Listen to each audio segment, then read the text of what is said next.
Buenas tardes, muchas gracias por su asistencia. Estamos luchando hoy con dos factores importantes. Uno es la calle Leodoro Rodríguez López y la otra es el calor que hace mucho calor.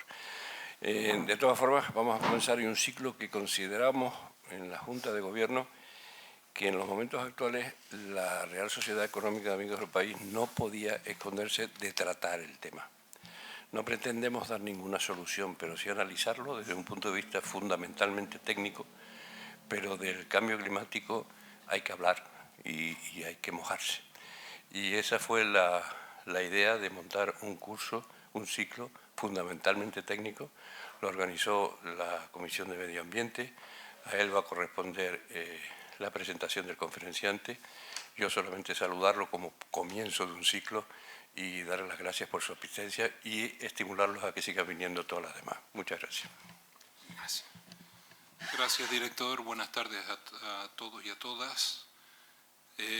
Voy a utilizar 5 minutos para presentar o para comentar los distintos conferenciantes que vamos a tener a lo largo de este ciclo. Luego presentaré a Pedro, dado que lo tenemos aquí. El día 30 de octubre tenemos a Emilio Cuevas, que es el director del Observatorio Atmosférico de Izaña, observatorio de referencia en todo lo que es el CO2 a nivel mundial y seguro tiene la serie meteorológica más larga que tenemos en este momento en Canarias, fiable. Y los datos que están saliendo es lo que nos va a presentar.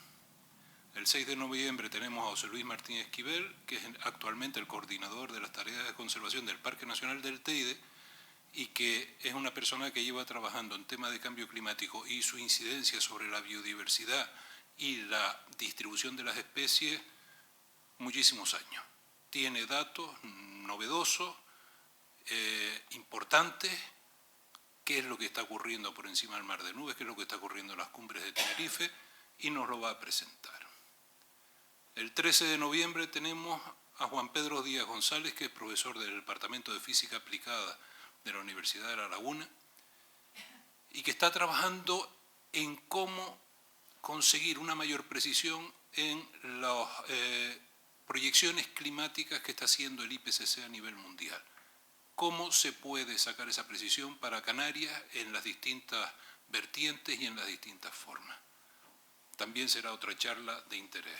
El 20 de noviembre tenemos a Javier Arístegui, catedrático de Ecología de la Universidad de Las Palmas de Gran Canaria y uno de los dos autores españoles del último informe que acaba de salir del IPCC sobre los mares y la criosfera. Ya se ha presentado el informe, con lo cual puede presentarnos los datos y su incidencia en Canarias, digamos, lo que él entiende como su incidencia en Canarias. Y por último, el 27 de noviembre, tenemos a Domingo Ríos, que es el jefe del Servicio de Agricultura y Desarrollo Rural del Cabildo de Tenerife, aparte de ser uno de los mayores expertos en papa a nivel mundial, y que lo hemos comprometido para que hable de cambio climático y agricultura. Ya se están detectando problemas y veremos qué es lo que nos cuentan. Todos los que están aquí todos trabajan en Canarias, todos conocen la problemática de Canarias. Hay más, pero insisto, todos los que hemos integrado en este ciclo son posiblemente de las personas punteras en cada uno en su materia. Ya por último me queda presentar al conferenciante de hoy, Pedro de Horta Antequera, geógrafo, profesor titular, y además ha estado trabajando desde hace muchos años en un tema bastante comprometido, que es cómo elaborar planes de protección civil, cómo mejorar el análisis de la cartografía de riesgos de todo tipo en Tenerife especialmente y en Canarias en general, trabajando con los ayuntamientos, trabajando en lo que es la parte de cómo desarrollar un tema tan difícil como puede ser deslizamientos de ladera, cómo medir ese riesgo, cómo tenerlo estudiado para poder luego llevarlo a la práctica en los planes de protección civil municipales, insulares o lo que sea. Con lo cual, Creo que es una persona que además conoce muy bien todo lo que han sido los eventos, los ha estudiado, algunos de los históricos. Esta mañana cuando le preguntaba, digo, seguro que hablará 2 minutos del Lorenzo ese que tenemos por ahí al norte que nos está incidiendo, ¿no?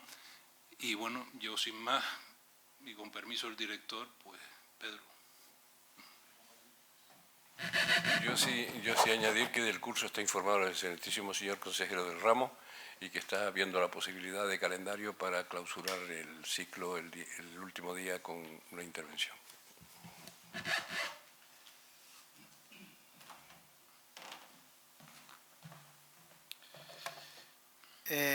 Buenas tardes a todo el mundo. Antes de nada, por supuesto, quisiera agradecer a la sociedad por haberme invitado y especialmente a Jorge Bonet por haber coordinado esta jornada, que estando de acuerdo con él y excluyéndome a mí, para ser modesto, es difícil juntar al plantel de científicos que ha juntado en estas jornadas, en este ciclo de conferencias sobre el cambio climático.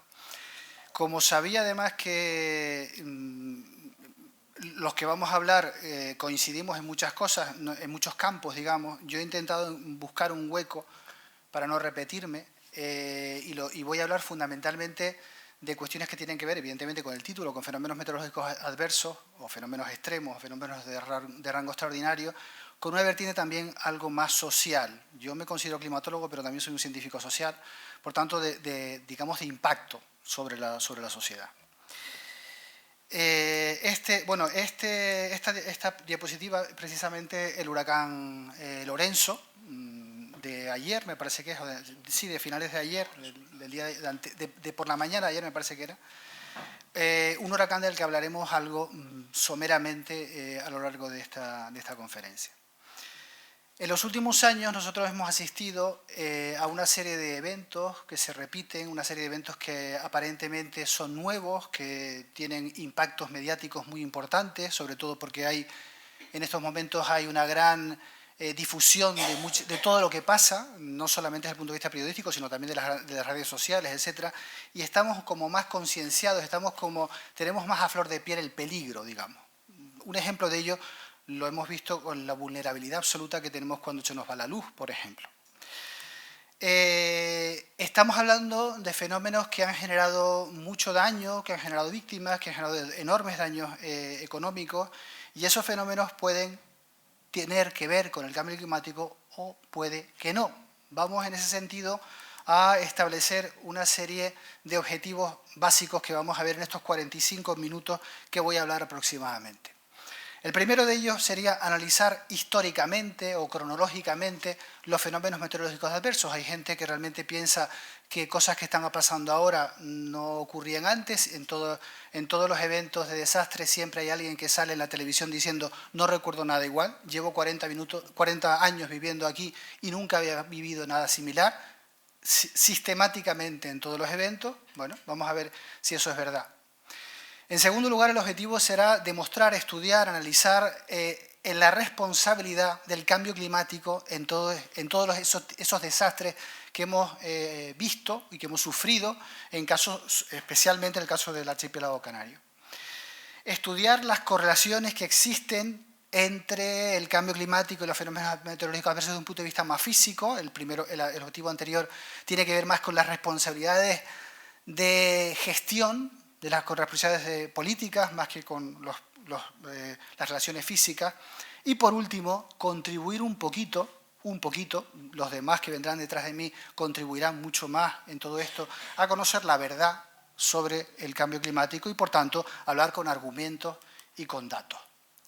Les pongo un párrafo de Umberto Eco que viene al caso porque el clima y el tiempo atmosférico es como el fútbol, todo el mundo sabe de fútbol, todo el mundo sabe de clima, todo el mundo, en las tertulias periodísticas todo el mundo habla en la misma tertulia del Real Madrid y del cambio climático y de la fisión nuclear, pero realmente es muy difícil saber de un tema tan complejo como es el cambio climático. Por tanto, a pesar de que haya algunos individuos que dan opiniones sin tener ninguna preparación, ninguna formación, sino que tienen en realidad una componente política y lobística muy importante, vamos a analizar la realidad. Vamos a hablar fundamentalmente de datos. Vamos a hablar de ciencia, en realidad. No vamos a hablar de creencias, es decir, no se trata de creer o no creer en el cambio climático. Vamos a hablar de ciencia y la ciencia se demuestra o no se demuestra con hipótesis que sí o que no. Les pongo un tuit escrito por Donald Trump que dice algo así en una ola de frío que se produjo hace este invierno último, que el cambio climático es algo así como un chiste, que todo el mundo está deseando que vuelva, puesto que hace tanto frío que él desearía que el cambio climático estuviese así. En otro orden de cosas, aquí tenemos un artículo donde hay una serie de científicos que ponen en entredicho el lenguaje que se utiliza para la sociedad. Es decir, los propios científicos, al ser tan cautos, puesto que evidentemente tienen que basarse en ciencia y no pueden confirmar o afirmar rotundamente lo que va a ocurrir, sino que tienen que utilizar términos como probabilidad, pues hay una parte de la comunidad científica que está empezando a criticar ese lenguaje, digamos, tan ambiguo, si se quiere decir así. Es decir, se está pidiendo a la comunidad científica que sean más rotundos, más agresivos en el lenguaje, puesto que realmente estamos ante un problema de dimensiones gigantescas, de dimensiones que nunca antes en la historia del planeta habíamos tenido. Para eso vamos a ir caminando de una forma muy simple. Primero vamos a hablar del pasado, luego vamos a hablar del presente y después vamos a hablar del futuro. Eso es lo que vamos a hacer en estos 45 minutos que vamos a estar aquí. El pasado. Evidentemente, cuando yo hablo de pasado, el pasado puede ser como un chicle, lo puedo estirar hasta la llegada de los españoles o incluso antes. Bueno, hablamos de pasado en un sentido más o menos reducido, hablamos de pasado pues los últimos siglos, los últimos 2, 3 siglos aproximadamente. Si hablamos de un pasado más inmediato, pues hacemos referencia, por ejemplo, a la famosísima Conferencia de Estocolmo, que fue pues probablemente uno de los primeros lugares en el que hubo un encuentro científico-social donde se habló realmente de medio ambiente y de los problemas ambientales que tenía el problema. Estamos hablando, por tanto, de algo que ocurrió hace casi 50 años. En el año 88, en 1988, se crea por Naciones Unidas el famosísimo IPCC, el Panel Intergubernamental para el Cambio Climático. Por tanto, estamos hablando de algo también que tiene ya bastantes décadas, 1988. Esto es, en cierta medida, pasado. La pregunta, por tanto, es, ¿son nuevos los fenómenos meteorológicos adversos en Canarias? Supongo que por la edad del auditorio en la que yo me incluyo, sabemos que no son nuevos, pero vamos un poco a demostrar ese tipo de cuestiones. Si nosotros analizamos, por ejemplo, el calor en el que estamos sumidos en el día de hoy, ayer, por ejemplo, estuvimos muy cerca de batir el récord de temperatura para el Observatorio de los Rodeos, de temperatura máxima para el mes de octubre, hoy y ayer, estos días.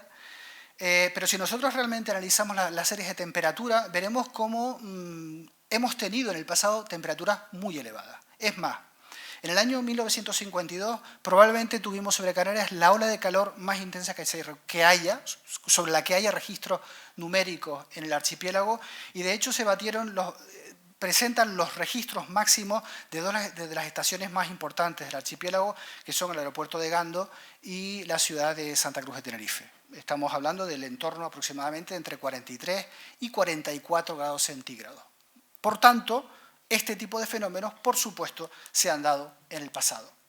Si nosotros analizamos precipitaciones, inundaciones, fenómenos que tienen que ver con inundaciones muy graves, con riadas, con deslizamientos de ladera provocados por ese tipo de inundaciones, también podemos irnos muy atrás y ver auténticos desastres, incluso peores que los que hemos tenido en los últimos 10 o 20 años.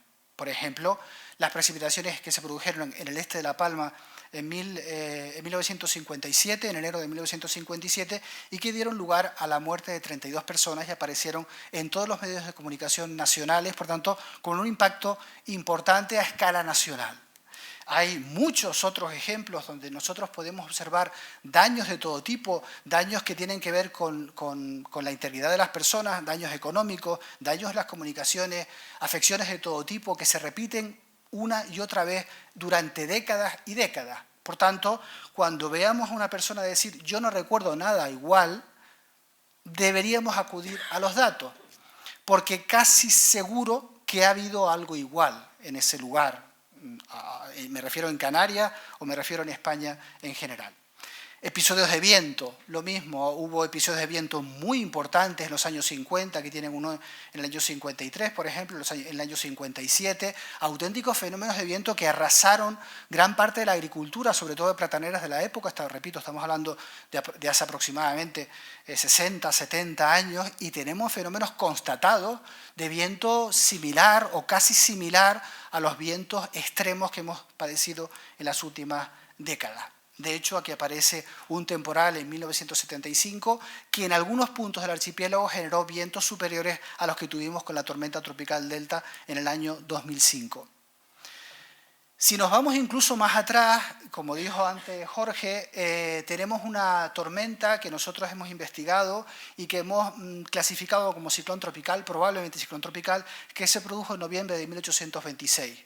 En este caso estamos hablando de un episodio que solo la isla de Tenerife generó 300 muertos y cuyo impacto llegó incluso a la corona británica, que ofreció ayuda al gobierno español para paliar los daños que generó ese inmenso temporal que además afectó a todo el archipiélago y generó un daño que duró durante varios años en todas las islas del archipiélago, la mayoría de las islas. Si nosotros analizamos y buscamos, encontramos un montón de cosas. Encontramos temporales de todo tipo, viento, lluvia, calor, incendios, incluso incendios, donde tenemos muertos, muchos muertos en algunos casos, como en 1645 en Garachico, y la lista es interminable. Tenemos incluso sequías gravísimas, tenemos constatadas las sequías de los siglos XVII, XVIII y por supuesto del siglo XX, sequías muy intensas que generaron enormes daños en el campo canario. Por tanto, los fenómenos meteorológicos adversos no son nuevos, ni muchísimo menos. Vamos al presente. Cuando hablamos de presente, hablamos de los informes del IPCC, informes que ya llevamos 5 entre el año 91 y entre el 2013 y 2014, que fue el 15, pues llevamos 5 informes generados desde el IPCC, donde se hace un diagnóstico de la situación de lo que sería el cambio climático. En este caso, los escenarios que se van cumpliendo en todos esos informes siempre se cumplen los escenarios más pesimistas. Es decir, siempre hay un abanico de escenarios, supongo que Juan Pedro Díaz hablará también de esto, y siempre estamos cumpliendo lo peor a medida que avanza el tiempo. La pregunta que tenemos que responder en el presente, por tanto, es ¿qué está pasando? Pero antes de responder a la pregunta ¿qué está pasando?, tenemos que saber cuándo empieza el presente, porque claro, el presente es este momento. Por tanto, hay que definir un poco lo que significa el presente. Y yo hablaría de presente pues a partir de entre finales de los años 70 y años 80, porque ahí se produce siempre un cambio. Ese cambio se produce a escala global. Hay un cambio en las tendencias, hay un cambio en las medidas que se producen, sobre todo en la temperatura, pero también en algunos otros parámetros. Y eso se observa, por ejemplo, en esta gráfica. Aquí tenemos la evolución de la temperatura oceánica, 0,4 grados, teniendo en cuenta un índice aproximadamente del año entre el 60 y el 90, pero si nos analizamos la temperatura sobre la Tierra es aproximadamente del doble. En estos momentos estamos cerca del grado de incremento térmico desde finales del 19 hasta la actualidad aproximadamente. Cuando hablo de presente, repito, hablo fundamentalmente desde la segunda mitad de los años 70 hasta la actualidad. ¿Qué está pasando? Pues está pasando que están ocurriendo cosas como las que habían ocurrido antes. Por ejemplo, una ola de calor en julio de 2007, que se produjo de una forma bastante súbita y que dio lugar a algo a lo que las olas de calor son en cierta medida responsables, que es a la propagación de los incendios forestales. Las olas de calor no incendian los bosques, pero sí generan las condiciones necesarias para que el fuego se pueda propagar. Por tanto, todos o casi todos los grandes incendios forestales en Canarias siempre se han producido bajo escenarios de un calor muy intenso, por tanto, de regiones saharianas, como se puede observar en esta mancha color fucsia que tenemos sobre el archipiélago. Esta sería antes del fuego y ahí aparecerá la situación cuando el fuego se ha apagado. Estamos en julio del año 2007. Recientemente, hace solamente unas semanas, hemos tenido incendios, sobre todo el último, muy importante, con un impacto también muy considerable desde el punto de vista social, con evacuaciones que hace solo 15 o 20 años no se producían, pero que ahora se tienen que producir, y con lo que en los medios de comunicación empiezan a aparecer términos que resultan espectaculares y que son apropiados por los medios de comunicación porque venden periódicos, como por ejemplo eso fuera de la capacidad de extinción. Fuera de la capacidad de extinción no es más que el fuego tiene unas dimensiones tan enormes que es imposible apagarlo. Eso significa que el fuego solo se va a apagar cuando cambia el tiempo, como ocurrió en este caso, o cuando se quema todo, como ocurrió en el año 2007, donde ardieron 35.000 hectáreas en 3 islas de forma simultánea. Por tanto, este incendio del año 2019 ni de lejos es el más grave que hemos tenido en el archipiélago canario. Aún así, lógicamente estamos hablando de un episodio de una enorme envergadura, de un gran impacto económico, social y ambiental, y que lógicamente tiene un gasto, un coste muy importante. Y de nuevo, una vez más, aparece ese mapa con esa mancha de calor alargada sobre el Sáhara, alargándose hacia el archipiélago canario, que es la responsable de la propagación del fuego. Curiosamente, en los incendios forestales siempre hay un pirómano loco suelto, pero luego ese pirómano nunca aparece. En realidad, estamos hablando de unas condiciones ambientales que son muy propicias para el desarrollo de cualquier incendio. Si nosotros analizamos la estadística de incendios, realmente veremos cómo hay una serie de años muy virulentos, puesto que estamos hablando de muy pocos incendios, pero que queman muchas hectáreas. Ahí no está el último, en este año 2019, pero sí está el del año 2007, que digo, arrasó una superficie similar a la de la isla de La Gomera en solamente 3 días aproximadamente.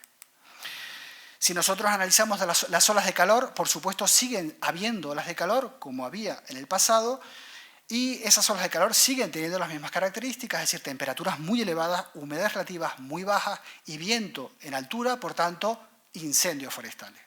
Pero además, esas olas de calor tienen una característica muy importante, que son las temperaturas mínimas, no las máximas, sino las mínimas, es decir, las temperaturas nocturnas. Las temperaturas nocturnas en Canarias son las más altas de toda España. Cuando nosotros tenemos una ola de calor, la temperatura mínima se mantiene muy elevada. Pensemos que esos 31,4 grados es la temperatura registrada a las 6, las 7 de la mañana. ¿Eso qué significa? Pues que no se puede dormir, básicamente. Y, por tanto, genera un impacto sobre los estratos de población más débiles, que son los niños y los ancianos, con la diferencia de que los niños están cuidados. Por tanto, son los ancianos los que van a sufrir la mayor parte de la mortandad que tiene que ver directamente con el calor. Aquí tienen una imagen térmica, de isoterma, donde podemos ver ese color rosa en la mayor parte de las superficies del archipiélago, excepto en la alta montaña, con temperaturas por encima de los 36, 40 grados en la mayor parte de la superficie.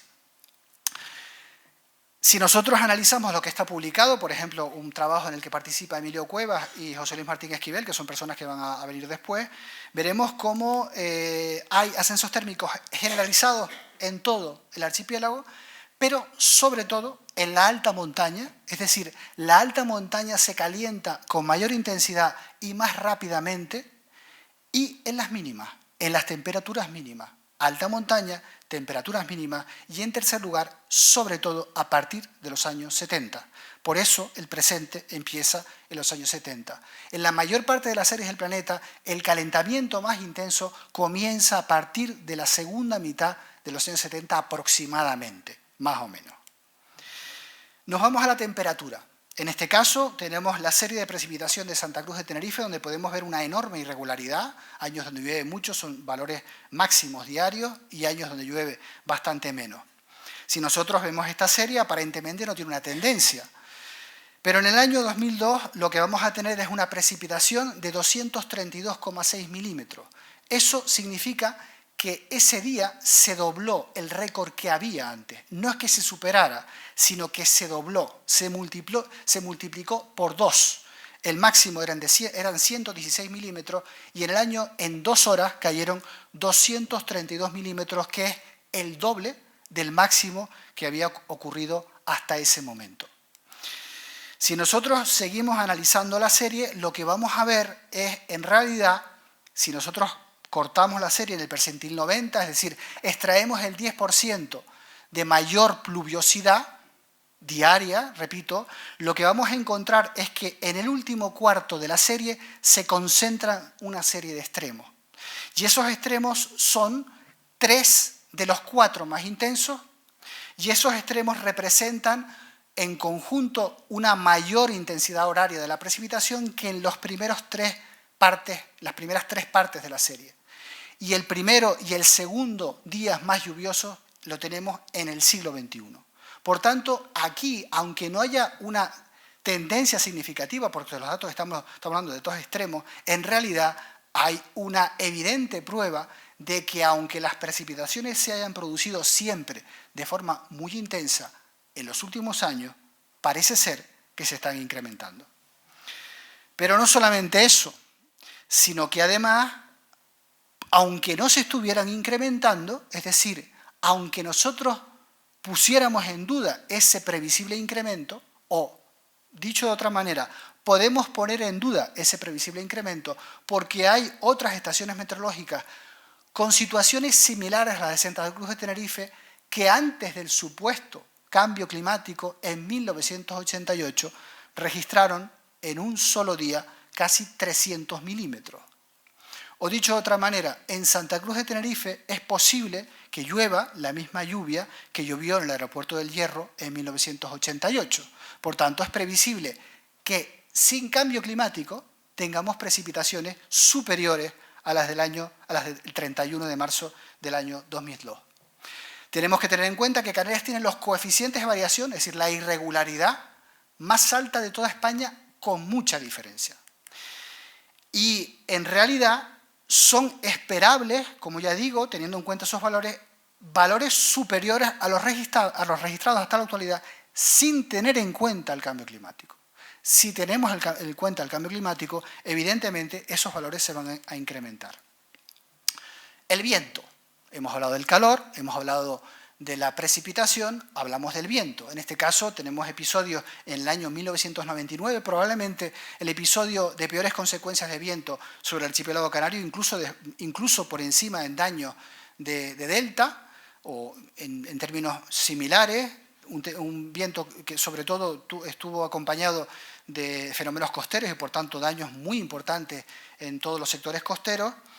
Y también tenemos el famosísimo, conocido, tormenta tropical Delta, que la gente joven ya no se recuerda, pero la gente que tiene mi edad, pues evidentemente no lo olvidará jamás. Estamos hablando del episodio de viento sostenido más importante registrado en el archipiélago canario que tuvimos también en noviembre de 2005. Recuerden, noviembre 1826, el temporal o el ciclón tropical que vimos antes. Ese ciclón tropical siguió una disposición, un recorrido extraño y directamente entró sobre el archipiélago y generó velocidades de viento, rachas máximas de viento en áreas pobladas en el entorno de los 150 km por hora, muy superiores en la alta montaña, como es el caso, por ejemplo, de Izaña.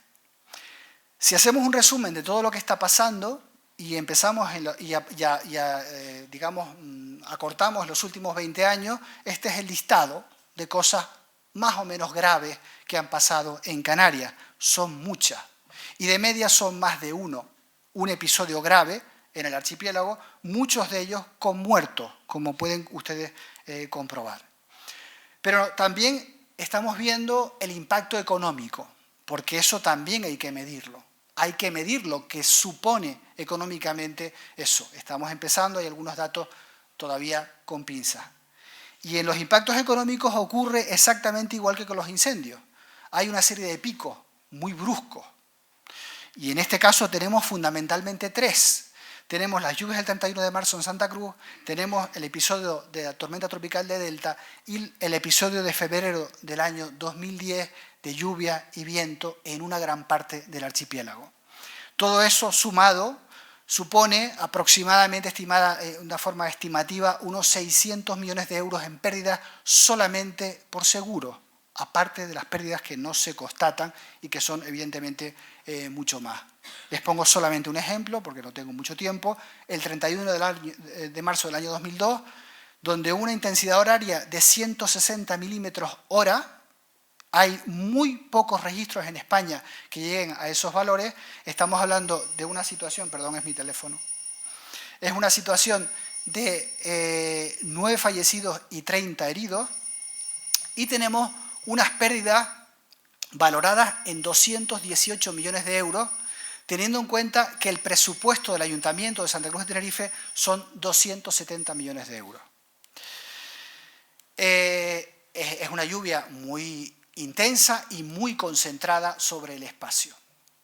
La cuestión, por tanto, es, hemos visto qué está pasando.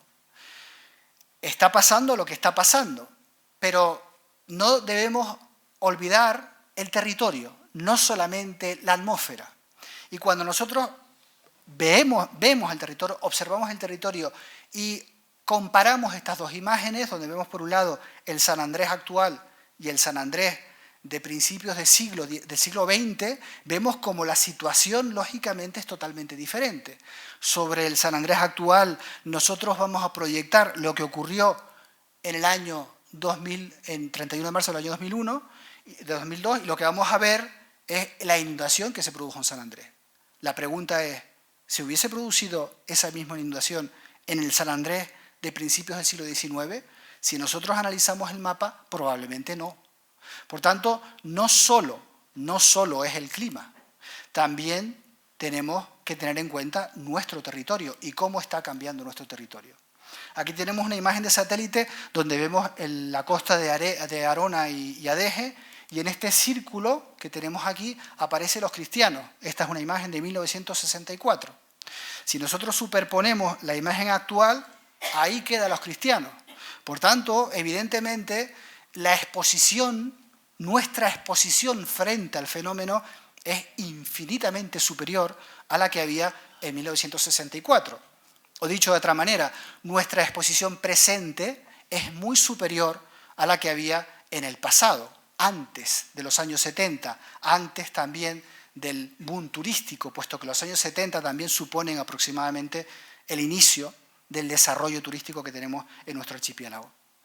Existen en la actualidad herramientas, existen planes que miden y que saben perfectamente dónde se dan las inundaciones, que están perfectamente catalogados esos puntos negros donde sistemáticamente se producen las inundaciones con precipitaciones que se han producido hasta ahora, no en el futuro, sino hasta ahora. Es decir, con lo que ha llovido en el presente hay problemas importantes, sin tener en cuenta el futuro. Aquí tenemos cuantificados daños, allí tenemos un mapa en el que no vamos a entrar, bueno, es un mapa que no se ve muy bien, pero donde aparecen los cursos de los barrancos originales y cómo terminan en una superficie urbana continua, es lo que los edafólogos denominan el sellado del suelo, y que supone un aumento, un incremento de las correntías casi muy difícil de estimar en algunos casos, y que lógicamente genera daños importantes. Una vez dicho esto, vamos a hacer un pequeño paréntesis para ver, estamos, digamos, moviéndonos cronológicamente, moviéndonos en el tiempo, vamos a movernos un poco en el espacio. Ahí tienen una portada del diario El País del año 1976 y otra del año 2019, y en ambas portadas vamos a ver dos noticias relacionadas con el clima. La primera, hace prácticamente 45 años, dice: el clima mundial va a cambiar. Hace 45 años. En la actual, el verano dura en España 5 semanas más por el calentamiento. Por tanto, tenemos noticia de esto desde hace mucho, desde la Conferencia de Estocolmo, desde los años 70, o incluso, digamos, en el mundo, en los círculos científicos, desde mucho antes. Pero en los medios de comunicación, desde hace 50 años. Estamos hablando de una noticia aparecida en un medio en España y les podría haber puesto muchos otros ejemplos. Pero el mundo ha cambiado mucho. En 1976 el planeta tenía 4.000 millones de habitantes. 45 años después tiene casi el doble, 7.700 millones de habitantes. En la actualidad, cada año se suman al planeta 80 millones de personas y cada década, aproximadamente, cada 12 años aproximadamente, el planeta recibe 1.000 millones de personas más. En el caso canario, tenemos que en el año 76 tenían una población de 1.200.000 y pico habitantes, en la actualidad tenemos más o menos o casi el doble, y el número de turistas se ha multiplicado aproximadamente por 6 y pico, por casi 7, entre 6 y 7, 2 millones y pico, 13.700.000 turistas extranjeros, más, lógicamente, los nacionales. Por tanto, el cambio no solo es atmosférico, sino que evidentemente es un cambio básicamente territorial. Eso es lo que está ocurriendo en la actualidad. Futuro. Vamos a estimar, aunque de eso seguramente Juan Pedro Díaz sabe mucho más de esto que yo, vamos a estimar lo que va a ocurrir en función de lo que ya sabemos o en función de lo que está pasando. En ese sentido, la pregunta a responder sería ¿hacia dónde vamos? Y como futuro les pongo que el 6º informe del IPCC verá la luz en el año 2022, o sea, dentro de unos 3 años aproximadamente. Ese informe que va a ser el diagnóstico general de la situación del cambio climático a escala planetaria. La realidad es que las pérdidas económicas por desastres climáticos crecen y crecen de forma muy importante, como lo podemos ver, por ejemplo, en este gráfico extraído de una reaseguradora, una multinacional que es Swiss Re, donde podemos observar en rojo los eventos de tipo geológico que no se mueven y el resto de los colores eventos de alguna u otra manera relacionados con el clima. Es evidente que los eventos de origen climático aumentan de forma muy importante y van aumentando a lo largo del tiempo hasta la actualidad. Si nosotros analizamos los datos que antes también comentaba Jorge de CO2, aquí los tienen, quiero dejar claro que este dato, que como también, repito, comentaba Jorge Bonet, este dato extraído de dos sensores diferentes, de 2 estaciones de medición de CO2 distintas, situadas una de la otra a 13.000 kilómetros, constatan matemáticamente lo mismo. Por tanto, la posibilidad de error no existe prácticamente. Es decir, el incremento de gases de efecto invernadero es incontestable, se mire como se mire. Además de eso, en los gráficos que tenemos aquí, lo que se analizan son una serie de parámetros que tienen que ver con la temperatura fundamentalmente, y en Hawái y en Canarias la temperatura se mueve exactamente igual en 2 archipiélagos situados a 13.000 kilómetros el uno del otro. Por tanto, se constata que el cambio climático es un fenómeno global, sin ningún género de duda, y generado fundamentalmente por el CO2, con niveles que no se han alcanzado nunca, al menos en el Holoceno. Es decir, desde que el ser humano está organizado de alguna u otra manera sobre la Tierra. Nunca antes hemos tenido 415 partes por millón en la atmósfera. Pero no solamente eso, sino que además esa línea que ustedes ven ahí no solo no disminuye, como es evidente, sino que además esa curva, esa inclinación, ese crecimiento es mayor en los últimos años. Por tanto, la concentración no solo no disminuye, sino que cada vez es mayor. Estamos hablando de partes por millón de volumen, una pequeñísima parte de la atmósfera, pero donde el peso relativo es muy importante. Si nosotros hacemos en 2 minutos un análisis de la realidad planetaria para luego volver al archipiélago canario, tenemos que tener en cuenta también la responsabilidad relativa de la gente. Esta es una gráfica donde podemos ver las emisiones de CO2. En la esquina superior derecha de ustedes ven los países más emisores y además relacionados con el Producto Interior Bruto per cápita, y en la esquina inferior los países más pobres relacionados con Producto Interior Bruto. Lo que podemos ver es que el país más contaminante del mundo es Qatar y el país menos contaminante del mundo es Burundi. Si nosotros comparamos estos datos, resulta que un catarí emite lo mismo aproximadamente que 700 burundeses, o un edificio poblado por 100 cataríes emite lo mismo que una ciudad de 70.000 habitantes en Burundi. O dicho de otra manera, un habitante de Burundi o de Chad o de Mali emite a la atmósfera la misma cantidad que el recorrido de un utilitario en 40 kilómetros. Es decir, si nosotros vamos al puerto de la Cruz, ya esas emisiones son similares a las emisiones de un habitante de Burundi durante un año. Por tanto, la desigualdad evidente y patente es otra característica del cambio climático. Porque en realidad lo que va a ocurrir es que a menor vulnerabilidad, es decir, a más emisión, menor vulnerabilidad. Es decir, el cambio climático se va fundamentalmente a cebar en los países en vías de desarrollo, que son los países que menos emiten. Pero al mismo tiempo tenemos esta gráfica, donde podemos ver cómo los países más avanzados en Europa disminuyen sus emisiones, mientras que los países en vías de desarrollo, especialmente la India, crecen, como pueden comprobar, a una velocidad incontrolada. La suma de todo eso, lógicamente, es un balance positivo en las emisiones y, por tanto, en la concentración de gases de efecto invernadero. Esa concentración de gases de efecto invernadero, repito, se va a repartir por todo el planeta. Y esa concentración de gases de efecto invernadero está provocando que hace 20 años o 22 años, en la famosísima reunión de Kioto, en el protocolo de Kioto, la COP3, lo que salió de ahí fue que básicamente los países tenían que trabajar en la mitigación, es decir, en la reducción de emisiones de gases de efecto invernadero. Ese protocolo, bueno, se medio cumplió o incumplió, depende de cómo se mire, pero llegamos al año 2015, la famosa cumbre de París, y lo que vamos a tener es que en realidad ya se habla más de adaptación que de mitigación. Es decir, en realidad ya hemos perdido la primera batalla, porque ya el cambio climático es imparable. Ya hemos perdido 22 años desde 1997 hasta la actualidad. Por tanto, la adaptación es ya necesaria, imprescindible y urgente.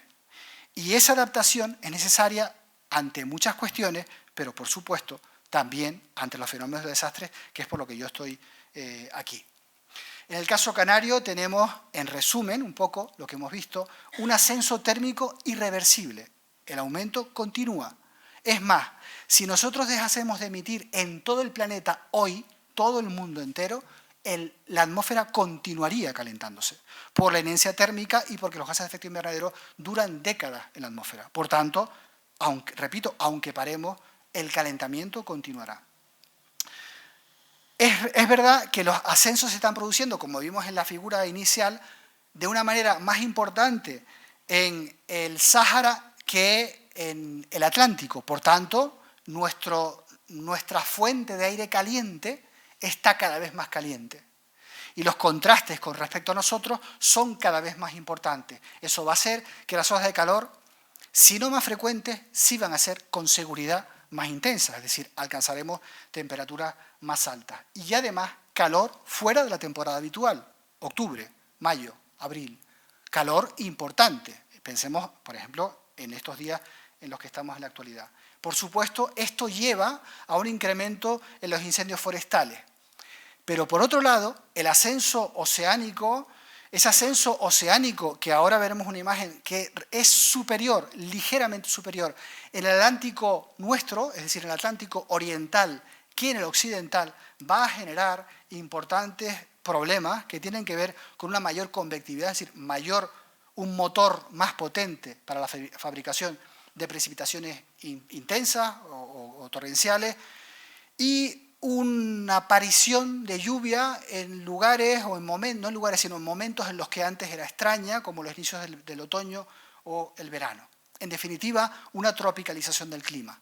Distingo entre dos colores, el negro con una seguridad casi incontestable, el gris con cierto grado de incertidumbre.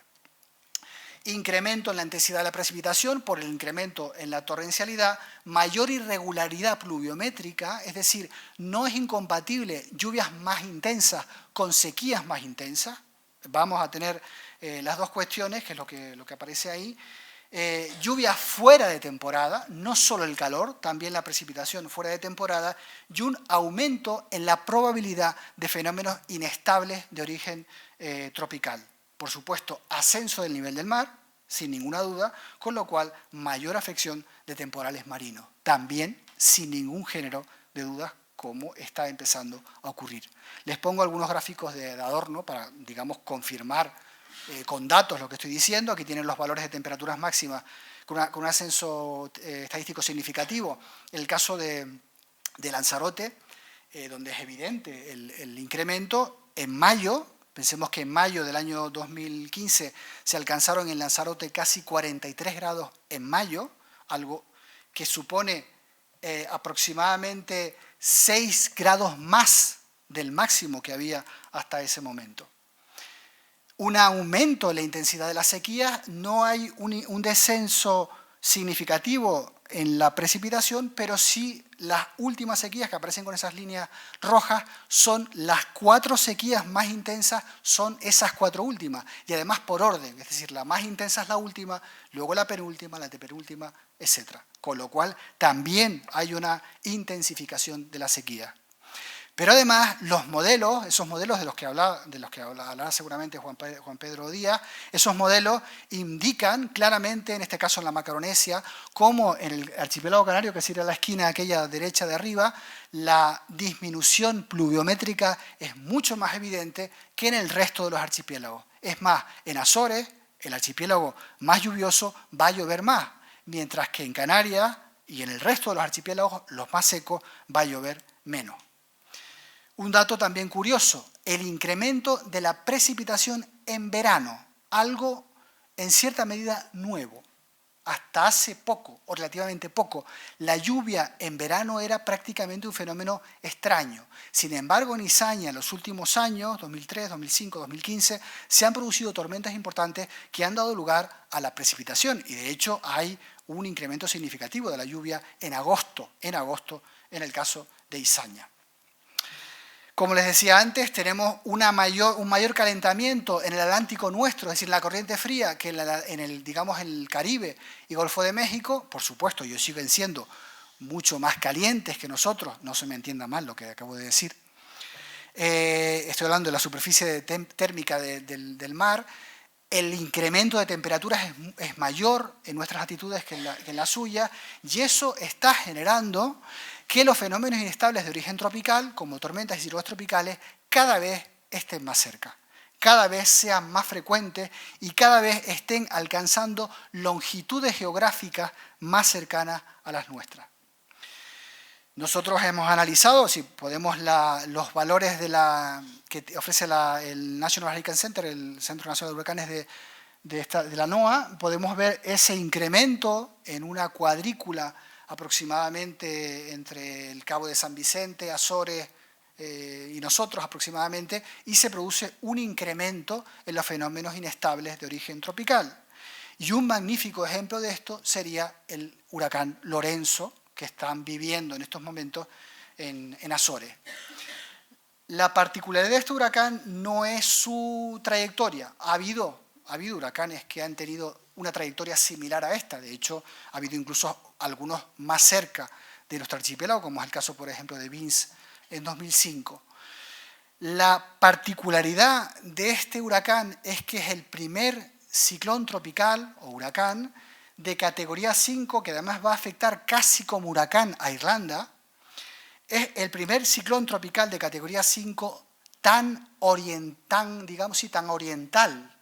Ahí tiene la circulación de todos los huracanes de categoría 5. El más oriental de todos, con diferencia, es Lorenzo. Nunca antes en la historia, desde 1851, ha habido un huracán de categoría 5, es decir, el peor, tan tan central o tan en el Atlántico Oriental como el caso de Lorenzo. Pensemos que los huracanes de categoría 5 tienen una frecuencia aproximada más o menos de 12, 15 por siglo, más o menos.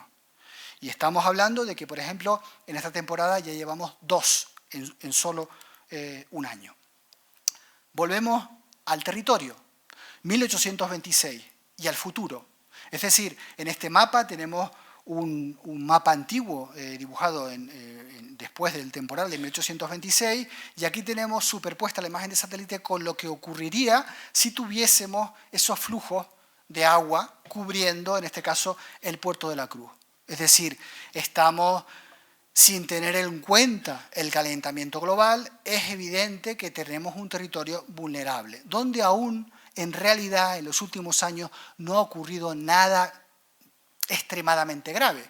Pero, por ejemplo, en febrero del año 2010 hubo un temporal de precipitaciones en Madeira, es decir, aquí al lado, donde hubieron 42 muertos y más de 1.000 millones de euros en pérdidas. Y Madeira es esto, por tanto, geográficamente estamos en la misma situación.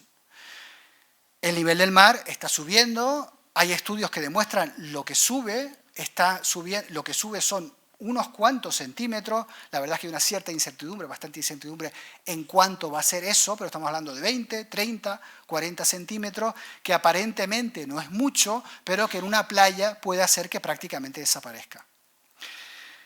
Por ejemplo, la ciudad de Las Palmas de Gran Canaria, establecida sobre un istmo, es un lugar extremadamente vulnerable frente a la subida del nivel del mar, no ya por la subida media, en la que probablemente no tendrá una gran afección, pero sí por el caso de temporales, puesto que, lógicamente, los temporales alcanzarán espacios geográficos que antes no alcanzaban cuando el nivel del mar era bastante más bajo. Recuerden esta imagen de hace relativamente poco, donde, bueno, también hay que decir que a muchos periodistas, a muchos políticos, a muchos interesados, de una u otra manera, se les llenó la boca hablando de cambio climático. Pero en realidad, si nosotros analizamos dónde está ese edificio, pues es fácil pensar que en algún momento, independientemente del cambio climático, estaríamos afectados por un fenómeno así.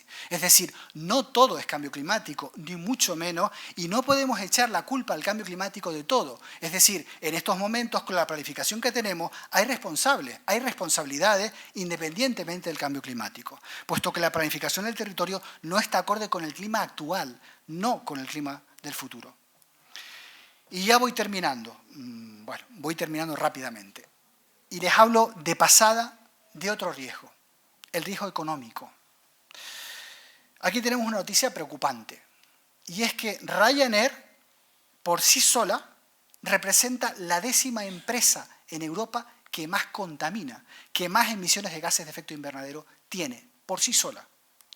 Además de eso, como contrapunto, tenemos un archipiélago en el que el 40% del PIB depende del turismo y donde el 35% aproximadamente del trabajo depende del turismo.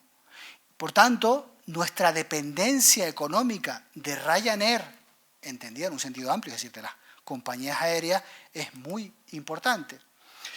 Pensemos que el turismo, si fuese un país, sería la 3ª potencia más importante en emisiones de gases de efecto invernadero detrás de China y de Estados Unidos, la 3ª. Por tanto, si queremos mitigar, es difícil conjugarlo con adaptarnos o vivir de manera acorde o sostenible. Y además tenemos otro problema, difundido en cierta forma por esta chica, por Greta Thunberg, que habla de ese término que empieza a preocupar en los medios turísticos y que es el Flizcam, que se traduce algo así como la vergüenza a volar. Es decir, tú en tu medio social no dices que vas a coger un avión porque estás generando un atentado contra el medio ambiente, para que ustedes me entiendan. Con lo cual, eso, junto con una serie de iniciativas legislativas que están empezando a surgir en algunos países europeos, emisores de turistas, están preocupando o son preocupantes en algunos destinos, como es el caso del archipiélago canario. Las islas turísticas, que en realidad son casi todas las islas pequeñas y medianas del mundo, Pensemos en cualquiera, en Bali, en Phuket, en Tailandia, en Mykonos, en Sicilia, en cualquier isla, pequeña y mediana, donde hay una cierta estabilidad política, hay dependencia del turismo. Las islas son muy vulnerables ante el cambio climático en la adaptación, por todo lo que hemos visto de fenómenos meteorológicos extremos, y también en la mitigación, puesto que si comenzamos a mitigar, tenemos un problema muy serio de comunicación. El cambio climático, por tanto, supone un gigantesco riesgo económico, tanto en la adaptación como en la mitigación. Y cuanto más tardemos en afrontarlo, lógicamente, más importante va a ser. Concluyo respondiendo a una serie de preguntas muy simples. ¿Son nuevos los fenómenos meteorológicos adversos? No. Y además han sido muy intensos en el pasado. Es más, en algunos casos más intensos que los actuales. ¿Qué está pasando? Pues lo mismo que en el pasado, pero en algunas cosas con más frecuencia o con mayor intensidad. Es el caso de las olas de calor, de algunos tipos de inundaciones, del viento y de los ciclones tropicales o de los fenómenos inestables de origen tropical. ¿Es el cambio climático el único responsable? No. Casi todo lo ocurrido hasta ahora ha pasado antes, casi todo. Hay algunas cosas que no. El problema está en que somos un territorio muy densamente poblado y mal planificado. Somos una de las regiones de Europa con más alta densidad de población. Hay un incremento de los riesgos del clima. Con certeza, aumento térmico, noches tropicales con mayor intensidad, es decir, noches de más de 25 grados, olas de calor, noches de más de 20 grados, olas de calor, más incendios forestales, con certeza moderada, mayor concentración de la lluvia, más intensidad de la sequía y aumento en la probabilidad de fenómenos inestables de origen tropical. ¿Hacia dónde vamos? Bueno, pues si seguimos como seguimos, pues seguramente adaptándonos al escenario más negativo del IPCC y, por tanto, un incremento de daños, un aumento relevante de pérdidas, incluso es probable, desgraciadamente, que de víctimas.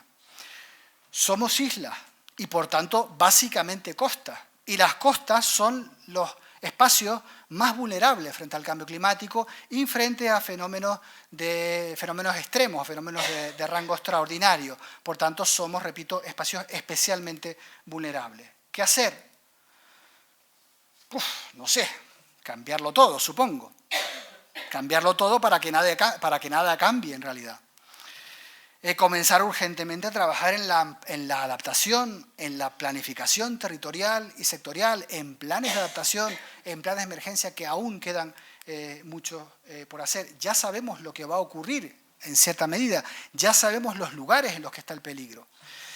Pero es que incluso, aunque el cambio climático fuese una gran mentira y tuviera razón algunos personajes con mucho poder que tenemos por ahí, incluso así, es evidente que esta situación es insostenible, se mire por donde se mire.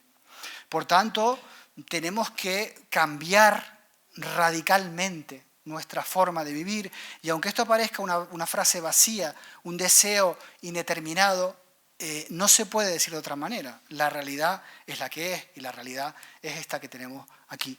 Yo incluso no hablaría de emergencia climática, como aparece en el título de la charla, sino de emergencia ambiental. El cambio climático no es más que la punta del iceberg. Realmente el problema es mucho más grave, mucho más serio, mucho más profundo que un problema solo de la atmósfera. Pero en cualquier caso, el cambio climático genera transformaciones en la frecuencia, la intensidad, la extensión espacial y la estacionalidad de los fenómenos meteorológicos y climáticos, es decir, todo lo que hemos visto. Y puede provocar eventos extremos sin precedentes, es decir, algunas cosas que todavía no hayamos visto. Por supuesto, esto no lo digo yo, lo dice el IPCC. Y nada más, bueno, creo que más o menos llevo 50 minutos aproximadamente. Muchas gracias.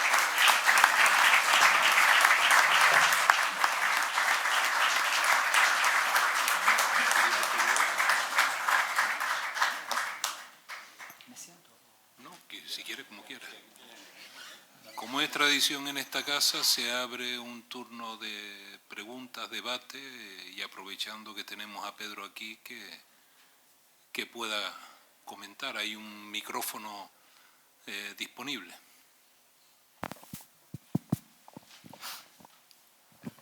Hola, buenas tardes. En primer lugar, felicitarte por tu exposición magnífica. Yo personalmente he aprendido un montón. Y a modo de precisión, no de contraposición, quería comentar que en el ámbito local yo he leído advertencias de todo esto hace ya 2 siglos de parte de Boris de Saint-Vicent y de Berthelot, cuando denunciaban el problema de la deforestación, cómo afectaba al cauce de los barrancos, la pérdida de limos, etcétera, etcétera. Incidencia del clima y el territorio, que tú has citado muy oportunamente. Y para no extenderme, en el ámbito más global, cuando comentas la comparativa de Izaña con Mauna Loa, hay que advertir que estás hablando de atmósfera libre. Es decir, entornos que no están afectados por el clima urbano. Izaña y Mauna Loa, bueno, Izaña a 2.400, Mauna Loa a casi 4.000, no están afectadas por el entorno urbano, con lo cual estamos hablando ya de un indicador o un índice de atmósfera libre, que es efectivamente el que pulsa la temperatura global, y que en Izaña se estima que en los últimos 100 años está entre 1 y 1,2 grados anuales, que no estacionales, ¿no?, sino anuales. Y nada más, yo que he estado muchos años arriba en ese observatorio, me llama mucho la atención en los últimos 35 años que yo he estado trabajando allí, que en el Teide ya no nieva. O sea, tú comentas estos episodios extremos que son verdaderamente alarmantes, pero en el Teide no nieva ya. Y las consecuencias derivadas que se están viviendo en el Parque Nacional del Teide, pues son quizás capítulo de otra charla en este ciclo, ¿no? Y nada, muchas gracias por tu intervención. Bueno, yo comentar, empiezo por el final. La estación meteorológica, el Observatorio Atmosférico de Izaña, y aprovechar que estás tú aquí y que va a venir Emilio Cuevas, es una auténtica joya. O sea, es un lujo tener ese observatorio ahí y tener el personal que está trabajando ahí, porque es un observatorio de referencia mundial, tanto desde el punto de vista climático como desde el punto de vista de la contaminación atmosférica. Entonces, esas medidas de Izaña, y que coinciden exactamente, como tú dices, con la atmósfera libre, en realidad el CO2 es un gas que está homogéneamente repartido por todo el planeta, y es importante distinguir la contaminación local, por ejemplo, la contaminación que se produce en la ciudad de Madrid, con las emisiones o con las emisiones de CO2. Lo que está demostrando eso es que globalmente, lógicamente, las concentraciones de gases de efecto invernadero son aproximadamente iguales en todo el planeta. Un poco al hilo de lo que tú decías, que también me parece muy interesante lo de la deforestación. Efectivamente, uno de los principales problemas de 1826 era la deforestación. Por eso precisamente generó el daño que generó. En estos momentos, Canarias, con toda probabilidad, tiene una masa forestal mucho más importante que la que había en 1826. Por tanto, ahí tenemos una especie de seguro, entre comillas. Otro seguro, lógicamente, es la predicción. Es decir, sabemos lo que puede ocurrir mañana o pasado. Pero, sin embargo, tenemos un territorio expuesto mucho más vulnerable, mucho más amplio. Tenemos un suelo sellado muy amplio en Canarias. Por tanto, si tuviéramos un temporal como el de 1826, estoy absolutamente convencido de que el daño sería enorme, enorme. Pensemos que en 1826 nosotros evaluamos la velocidad del viento por algunos campanarios que fueron derribados por el viento. Por tanto, estamos imaginándonos velocidades de viento de huracán, realmente, y precipitaciones estimadas seguramente en el entorno de entre 300 y 500 milímetros en 24 horas en lugares poblados, que han ocurrido en Canarias, pero de forma muy local. Sin embargo, en 1826 fueron muy generales. Con lo cual, ese tipo de fenómenos, efectivamente, con un territorio totalmente distinto, puede generar también muchísimo, muchísimo daño.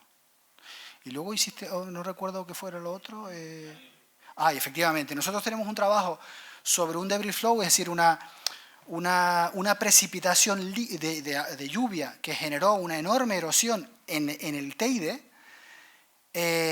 y que en cierta medida, bueno, con una serie de datos de tendencia, efectivamente, en realidad la precipitación estadísticamente no disminuye, o disminuye sin significación estadística, pero las precipitaciones son cada vez en forma de agua, de lluvia, con lo cual eso genera erosión que no genera la nieve. De todas formas, si hay alguien que sepa más de esto que yo, es José Luis Martín Esquivel, que seguro que les contesta con mucho más predicamento que el que tengo yo.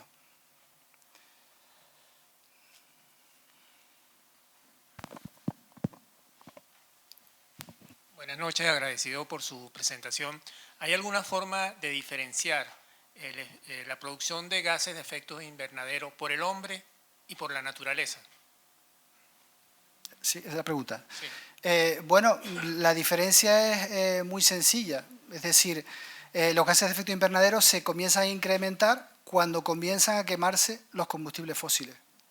Si nosotros analizamos la cantidad de gases de efecto invernadero, la concentración de CO2 en la atmósfera, que de hecho se ha hecho en los últimos centenares de miles de años, vamos a ver prácticamente una línea recta, con muy poca ondulación. En los últimos centenares de años, pero... En los últimos centenares de miles de años. Centenares de miles de años. Si cogemos solo el Holoceno, es decir, los últimos 10.000 años, cuando comienza el hombre a producir a la agricultura y asentamientos, digamos, organizados, el incremento del CO2 es mínimo. El incremento comienza a finales, en la segunda mitad del siglo XVIII. Y desde ese momento no ha parado. Con lo cual, es fácil distinguir lo que es producción humana de producción natural.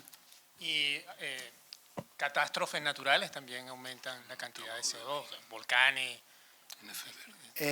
Sí, bueno, vamos a ver.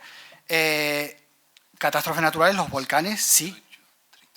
Los grandes incendios forestales también emiten CO2 a la atmósfera. Pero estamos hablando fundamentalmente de emisiones muy masivas. Un incendio forestal, incluso como los que tenemos en el Amazonas, porcentualmente representa muy poco de la concentración del CO2. Estamos hablando de fundamentalmente la quema masiva de millones de toneladas de carbón y de petróleo que están, cuya producción de dióxido de carbono se forma parte de la atmósfera. Entonces, la inmensa mayoría de toda esa producción de CO2 está producida directamente por el ser humano. Sin duda, o sea, independientemente de que, por supuesto, haya altos y bajos. Es decir, si hubiese una erupción volcánica con un índice de explosividad de 7 o de 8, lógicamente eso incidiría en el clima, incidiría en un enfriamiento, como ocurrió, por ejemplo, con el volcán Pinatubo en 1991, donde en los 2 años siguientes se produjo un cierto enfriamiento, en algunos casos incluso un enfriamiento importante. El Tambora, en principios del siglo XIX, también generó un enfriamiento importante, en Europa sobre todo, porque es donde había medidas más o menos. Los volcanes son impredecibles, pero estamos hablando básicamente de tendencias. Y las tendencias generales en el incremento de la concentración de CO2 están relacionadas directamente con las emisiones, con la quema de combustibles fósiles. Para producir energía eléctrica, nosotros estamos quemando ahora mismo fuel oil, o para producir una camisa, para todo eso. Y tenemos que tener en cuenta que en la India la fuente de combustible más barata es el carbón. Y la India tiene derecho a desarrollarse. Sí, Vladimiro.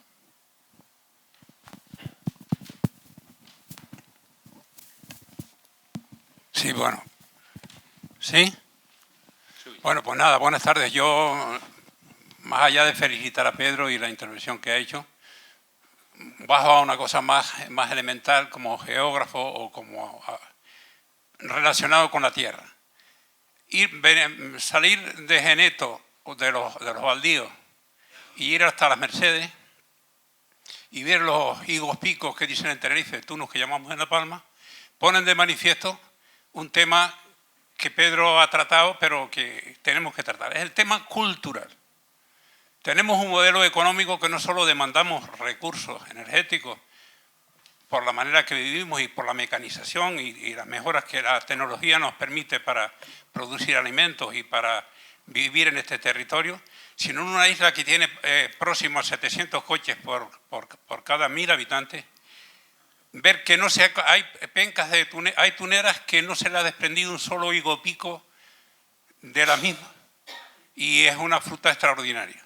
Y estamos trayendo kiwis de Nueva Zelanda o manzanas de Chile, o desde el mes de agosto estamos importando gran parte de las papas que consumimos en Canarias, que hace unos años exportábamos papas, y esas tierras están en muchos casos ocupadas por maleza, que es material combustible para los incendios. Por lo tanto, a la intervención de Pedro, que es preciosa, yo lo único que plantearía es cómo, y felicitar a la Económica por esta jornada, cómo contaminar, como diría Pedro Guerra, fuera de aquí, a los que no están en misa aquí, cómo empezar a contaminarnos, que el campo no es una cosa de nostalgia del pasado y de miseria, que es parte también de una pata de una mesa importante en esta tierra. Gracias. Bueno, si quiere, la verdad es que este tema es tan amplio y es como si fuera el agua, que es imposible abarcarlo. Yo creo que tenemos que empezar fundamentalmente por normas, por leyes. Me explico. Como tú muy bien dices, Vladimiro, afortunadamente conozco a mucha gente de la que está por aquí, a ti, a Vladimiro también, por supuesto. Como tú muy bien dices, estamos hablando de un concepto cultural, bueno, no lo sé, sí, bueno, sí, pero hay una gran parte de la población, me refiero en España o en cualquier país como europeo, una gran parte de la población absolutamente inconsciente, ignorante, pendiente del Instagram, no le interesa nada, es una parte muy importante. Pero también hay una parte de la población muy importante, numéricamente hablando, muy importante, que es consciente del problema, que intenta en la medida de sus posibilidades contribuir, pero no sabe cómo. No sabe cómo porque no hay un liderazgo, no hay una guía, no hay...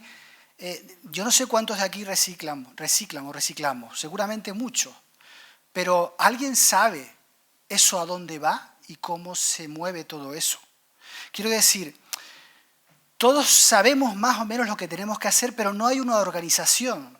Y para eso hace falta normas. ¿Y a qué me refiero con normas? Leyes. Quiero decir, bueno, esto iba después. Quiero decir, es importante que se dicten leyes que tengan en cuenta todo eso y que sancionen lo insostenible y premien lo sostenible. Pero para eso hace falta tiempo, hace falta una composición de un equipo importante, hace falta consenso social, hace falta un montón de cosas. Yo, permítanme el atrevimiento y que me moje, yo cuando me preguntan sobre esto, sobre el cambio climático, me preguntan muchas veces, bueno, pero ¿y así qué podemos hacer? Bueno, pues yo digo dos cosas. Votar a alguien que realmente quiera cambiar el tema, y en segundo lugar, aprender a cocinar. Aprender a cocinar e interesarte por tu medio. Cuando tú aprendes a cocinar, empiezas a valorar la alimentación, y la alimentación es la esencia de la cultura. Si tú realmente eres consciente, aprendes sobre los alimentos y sobre el impacto ambiental que tienen los alimentos, pues lógicamente tú vas a contribuir a una mayor sostenibilidad. Estamos ahora en una gran discusión entre si carne sí, carne no. La realidad es que el consumo de carne roja implica unos inputs energéticos enormes y implican además enormes espacios que tienen que ser dedicados para alimentar a ese ganado. Pensemos que en la actualidad hay países, sobre todo países árabes, grandes monarquías petroleras, que están comprando, también China, que están comprando tierras en África con una superficie como la de Extremadura para producir alimentos para ellos. Es decir, para los saudíes, para los cataríes, para los chinos.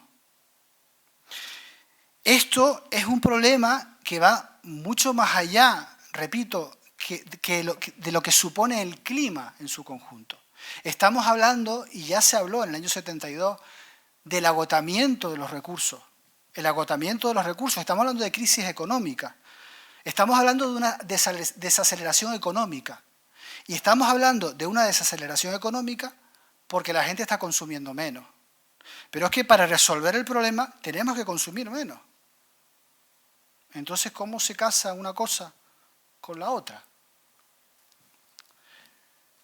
Yo creo que esto tiene que empezar a haber leyes donde la gente tenga que asumir que va a perder cosas, que vamos a perder, no vamos a poder seguir viviendo como lo estamos haciendo en la actualidad.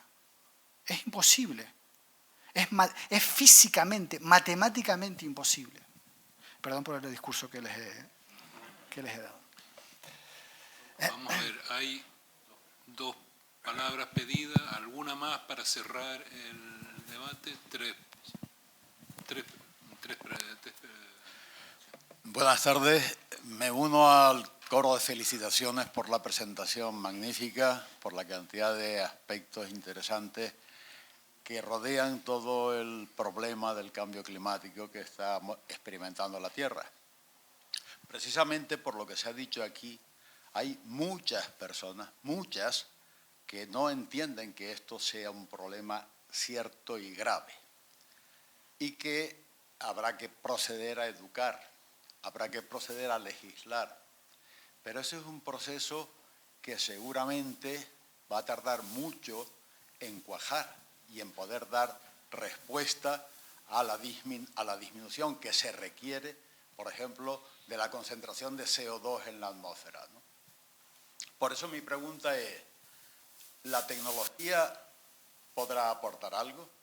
Es decir, ¿podremos disminuir de alguna forma la concentración de CO2, por ejemplo, incrementando la masa forestal o bien produciendo algún tipo de microorganismos capaces de disminuirla? Porque me da la impresión que si la tecnología no camina también en esa dirección, con la sola educación o con la sola legislación, poco se va a poder conseguir.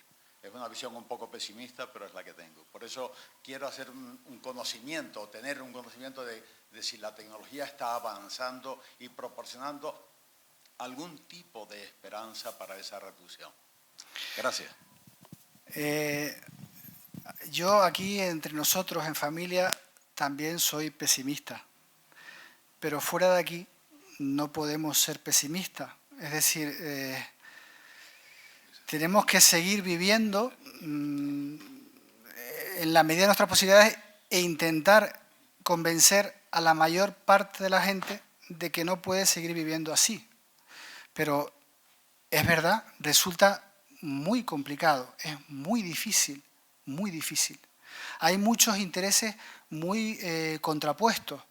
En este camino, antes de hablar de la tecnología, en este camino, si realmente queremos reducir las emisiones independientemente de la tecnología, no nos queda otra.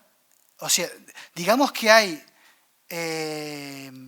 sectores económicos que van a sufrir mucho, muchísimo. Por ejemplo, los fabricantes de vehículos. Por ejemplo, la industria cárnica. Es decir, hay un montón de sectores económicos que lo van a pasar mal si realmente cambiamos el rumbo. Y eso significa problemas sociales, conflictos de todo tipo, en fin, cosas que son difíciles de predecir. La tecnología hay efectivamente algunos científicos, algunos políticos, algunas personas que estiman que la tecnología puede contribuir, pero en mi modesta opinión, yo tampoco conozco bien todas las posibilidades tecnológicas que tenemos en la actualidad. La tecnología que hemos estado usando hasta ahora ha implicado una concentración cada vez mayor. Por tanto, a mí también me resulta difícil de creer. Evidentemente puede ser un complemento, puede mitigar una parte, pero es muy difícil de creer. Este mes de agosto, un día, estuvieron en el cielo 233.000 aviones. Tenemos que hacer que 233.000 aviones dejen de quemar queroseno y la tecnología sea otra, solar, o decir, energía solar o lo que sea, para conseguir movernos de esa forma. No sé qué será más rápido, si la parte legislativa, formativa o la tecnológica.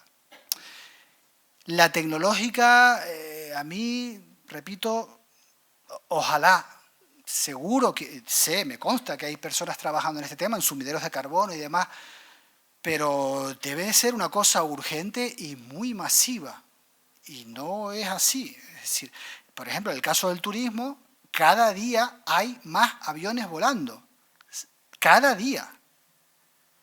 Entonces, es verdad que ahora va a haber una serie de leyes. Por ejemplo, el otro día me preguntaron por los chalecos amarillos en Francia. Eso fue un conflicto generado por una norma que en realidad lo que pretendía era mitigar el calentamiento.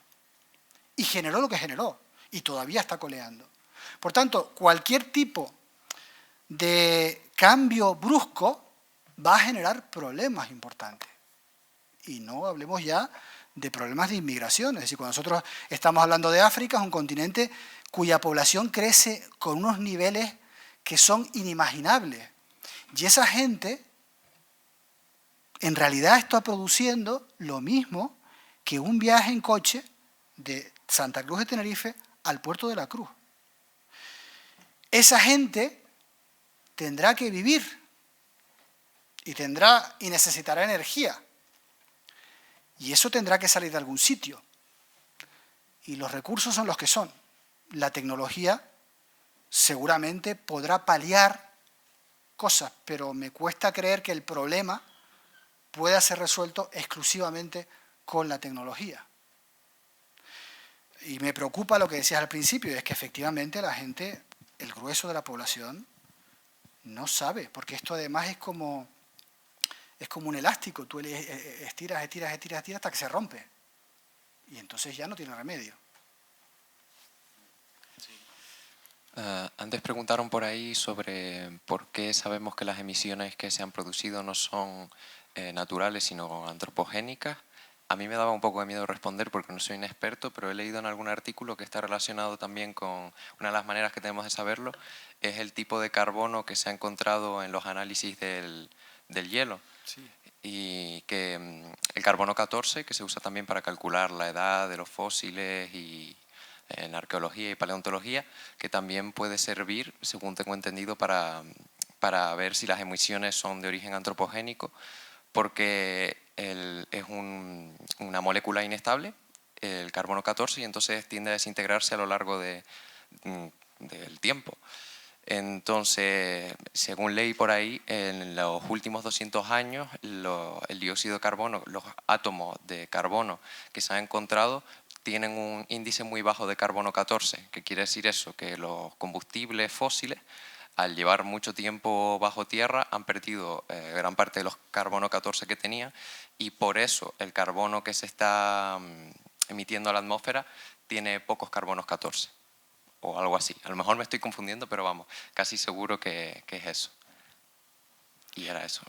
Bueno, los testigos de hielo se utilizan para evaluar las burbujas que quedan en el hielo, sobre todo en Groenlandia, y lo que está midiendo es la cantidad de CO2.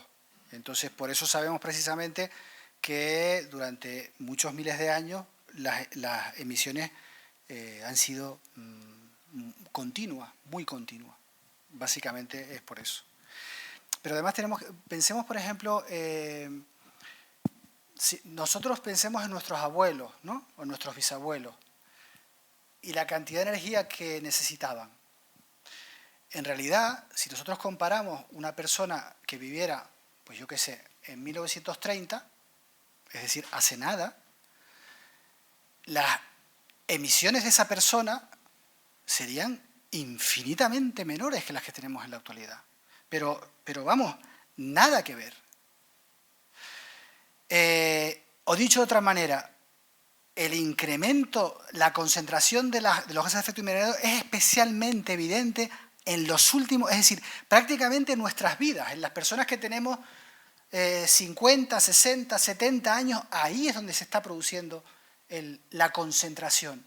Primero, porque cada uno de nosotros necesita mucha más energía para poder vivir, porque es la realidad. Y segundo, porque cada 12 años tenemos 1.000 millones de personas más en el planeta. La India, solo en la India, cada año se incorporan 80 millones, no, perdón, en la India aproximadamente la mitad de la población, casi la mitad de la población del planeta es en la India. Esos niveles de crecimiento poblacional, sobre todo en países como la India o los países africanos, hace que las necesidades energéticas sean mucho mayores. Pero además, nuestras necesidades per cápita también son mucho mayores. Con lo cual, en realidad el problema es básicamente de muy poco tiempo para acá, muy poquito tiempo para acá. Si nosotros vemos el gráfico de la temperatura, en realidad estamos hablando prácticamente después de la Segunda Guerra Mundial, porque las emisiones masivas son las que tenemos en la actualidad. Antes nos movíamos, antes me refiero a 1930, colectivamente, comíamos productos de cercanía, vestíamos con 2 camisas al año, no teníamos un móvil por cabeza, etcétera, etcétera, etcétera, etcétera. Entonces hay que equilibrar nuestras necesidades con la sostenibilidad del planeta en realidad. Porque además vamos a tener impactos importantes, severos. Por ejemplo, Lorenzo parece que no ha impactado de forma tan importante en Azores como se pensaba, pero podría haber sido terrible. Y nunca antes había ocurrido algo así. Tenemos la última palabra, por favor. Hola, Pedro, darte las gracias porque de verdad hablar de un tema tan complejo en 50 minutos es toda una proeza y precisamente las personas que nos estamos dedicando concretamente a esto de la investigación en estrategias de comunicación del cambio climático, pues lo valoramos especialmente, ¿no? Yo, más que una pregunta, quería hacer una reflexión, agradecerte por el énfasis que has puesto en la necesidad de trasfondo en el cambio de modelo de vida y el cuestionamiento del modelo de desarrollo, que es la reflexión que yo extraigo principal. Y sobre todo, sí llamar la atención sobre un tema, ¿no? Has mostrado las evidencias, los posibles impactos, pero siempre me da la sensación en diferentes contextos, y a pesar de que el informe 1.0 del IPCC, en el que alertaba de lo próximos que estamos al punto de no retorno, que no se hace muchas veces hincapié en esto de los bucles de retroalimentación positiva. Y precisamente que cada vez que tardamos en actuar y hay esta deriva de continuidad, estamos aumentando exponencialmente las probabilidades precisamente de recrudecer las consecuencias a muy corto plazo, ¿no? Y en Canarias, como bien decías que éramos especialmente vulnerables, me preocupa eso, ¿no? Nosotros desde la comunicación siempre decimos no podemos ser alarmistas porque eso genera inmovilismo, ¿no? En la ciudadanía, hay que empoderar. Pero ahora, en el grupo de expertos que estamos trabajando este tema, nos vemos con la necesidad de verdaderamente alarmar sobre la urgencia de tomar medidas ya. Y por una parte, evidentemente, esa presión política hay que hacerla mediante el voto en la calle, pero también en el día a día, centrándonos, por ejemplo, en el panorama que hay en Canarias, que el primer emisor es el modelo energético, el segundo el transporte, el tercero la gestión de residuos, sin contar evidentemente el tema del turismo y básicamente los vuelos. Tenemos mucho que hacer como ciudadanos Es que todo lo que no consumimos son emisiones que se eliminan. Y si no tomamos conciencia de esto, realmente no vamos a realmente formar parte del cambio que es necesario, ¿no? Entonces, nada, darte muchísimas gracias por la exposición y eso, hacer un llamamiento porque no tenemos tiempo y todos formamos parte de ese cambio. Gracias. Bueno, gracias a todos, ¿no? Tiene 30 segundos, porque es que estaba... 30 segundos para hacer la pregunta, por favor. 30 segundos. Sí, porque es que estaba cerrado el turno de preguntas. Vale, de acuerdo. ¿Me oye? Bueno, soy periodista y quería hacerle la siguiente pregunta. Simplemente era más larga, pero bueno. El anticiclón de las Azores es la clave de que tengamos un clima especial que lo conocen los turistas ingleses desde el siglo XIX. Por eso hay tantos hoteles de lujo en el Puerto de la Cruz y en Las Palmas. La pregunta que yo le hago, breve, me dijo 30 segundos. No, ¿me entiende usted? Le quiero decir la Mire, pregunta porque hemos hecho la concesión de la palabra porque estaba cerrado el turno de preguntas. Ya. Por favor, haga usted la pregunta. Bueno, la baremación, o sea, la coordenada geográfica del anticiclón de las Azores, que ahora está movido como consecuencia del Lorenzo, ¿cree usted que ocurrirán con mucha frecuencia en lo sucesivo? O de hecho, porque de hecho ha habido oscilaciones del anticiclón de las Azores, que es la clave de que digamos el clima primaveral, que ya lo sabían los clásicos griegos, ¿no? La pregunta es que efectivamente hay un desplazamiento del anticiclón de las Azores que ocurre en el veranillo de febrero o en el veranillo de San Miguel, como ocurre ahora en que precisamente Lorenzo desvió el anticiclón y se encuentra ahora sobre el Golfo de Cádiz, que es lo que nos produce el calor que tenemos. Pregunta breve. ¿Se desplazará con frecuencia el anticiclón de las Azores, que es la clave de nuestro turismo? Muchas gracias. A ver. En realidad da la impresión de que el anticiclón de las Azores y Lorenzo sean personas per se. Quiero decir, estos son campos de presiones y esos campos de presiones están generados fundamentalmente por cuestiones termodinámicas que a su vez dan lugar a los vientos. Hay una serie de trabajos que es publicados sobre el viento y las conclusiones no son muy claras.